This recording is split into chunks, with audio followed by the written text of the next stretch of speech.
Michael Tsang, thank you so much for joining us here at FundForum International 2015.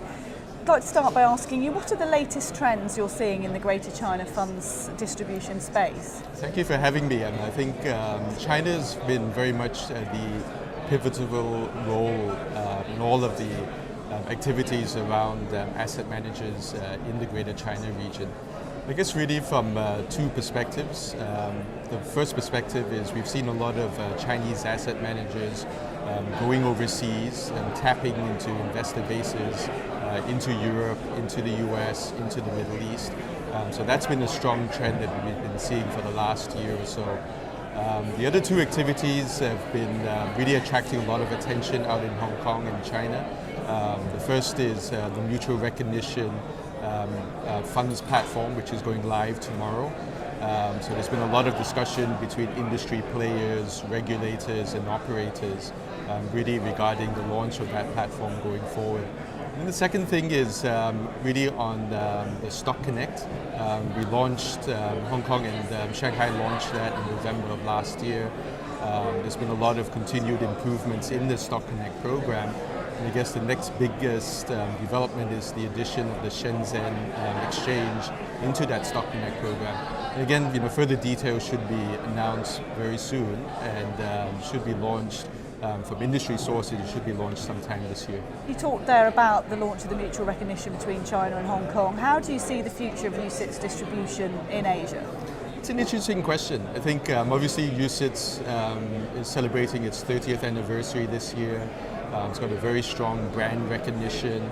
It's got close to $8 trillion in assets. So it's a very established platform. Mutual recognition is still very young. It's only just been announced and going to be launched, as I was saying, in a few days' time. What we've done at Brown Brothers is we've actually conducted a survey looking at UCITS 10 years out, so the UCITS 2025 white paper. So two interesting anecdotes that I can share with you. The first is this was a survey of global asset managers, and about 53-54% of the respondents really felt that a local product or the development of their own local product ranges would supplement their cross-border range. So from that perspective, I think the UCITS framework and the UCITS platform is still going to go very strong in the medium term. That was my next question really. What are the key implications of the scheme for leading asset managers and investors in the area? I think there are two things. I guess from an asset manager perspective, the key things to look at is really working very closely with the regulators in terms of the applications they need to go through to China with the CSRC and into Hong Kong with the SFC. The choice of a good distribution partner is very important. Obviously, the two geographies are very different. The first is China obviously being so large and with many different cities, Hong Kong being a city-state, and really product strategy to see which type of mutual funds, assuming you have those eligibility requirements, which one would be attractive to investors.